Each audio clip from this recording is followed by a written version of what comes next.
লংকাত দুদিনীয়া কাৰ্যসূচীৰে অসমীয়া শিখ মহিলা কল্যাণ সমিতিৰ প্ৰতিষ্ঠা দিৱস উদযাপন।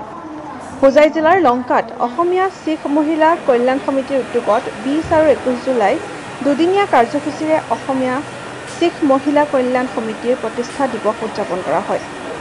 20 জুলাই শনিবাৰে চিত্ৰাংকন প্ৰতিযোগিতা, ৰচনা প্ৰতিযোগিতাকে ধৰি শৰৎ কীৰ্তন প্ৰতিযোগিতা অনুষ্ঠিত কৰা হয়।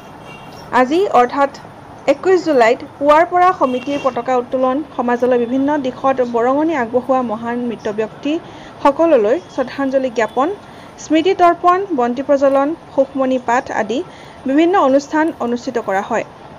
উক্ত অনুষ্ঠানতেই শ্বহীদ চন্দন সিং বঁটা সন্তোষ কৌৰক প্ৰদান কৰা হয়। লগতে অসমীয়া শিখ মহিলা কল্যাণ সমিতিৰ প্ৰতিষ্ঠাপক চৰ্দাৰ দলজিৎ সিং সিদ্ধু ডাঙৰীয়াক সম্বৰ্ধনা প্ৰদান কৰে। লগতে উক্ত অনুষ্ঠানতেই জিলাখনৰ কেইবাজনো বিশিষ্ট ব্যক্তিক সম্বৰ্ধনা প্ৰদান কৰা হয়।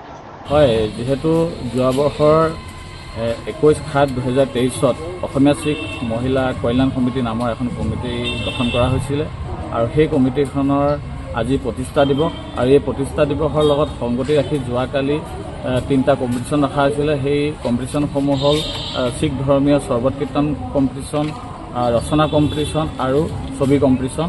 যোৱাকালি এই কম্পিটিশ্যনসমূহ হৈ গ'ল আৰু বিভিন্ন ধৰণৰ ছাত্ৰ ছাত্ৰীসকলে ইয়াত অংশগ্ৰহণ কৰা পৰিলক্ষিত হৈছে আৰু আজি এই প্ৰতিষ্ঠা দিৱস উদযাপন কৰিছে। তাৰ লগত সংগতি ৰাখি আজি আমাৰ যি শ্বহীদ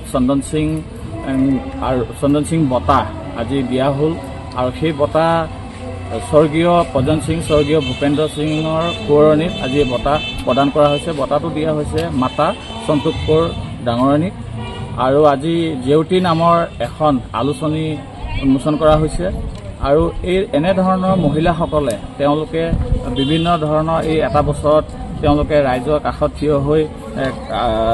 থিয় হোৱা পৰিলক্ষিত হৈছে আৰু আজি শিক্ষা দিশত আৰু ধৰ্মীয় দিশত আৰু সাংস্কৃতিক দিশত সমাজসেৱীক তেনেকুৱা 4গৰাকী বিশিষ্ট নাৰীক তেওঁলোকে ইয়াত নিমন্ত্ৰণ দি পেলাই মানপত্ৰ প্ৰদান কৰা পৰিলক্ষিত হৈছে আৰু বিভিন্ন সমাজসেৱীসকলক, সাহিত্যিক আৰু সন্থাৰ সকলোসকলক আজি ইয়াত নিমন্ত্ৰণ দি পেলাই অনুষ্ঠানটি উদযাপন কৰা হৈছে।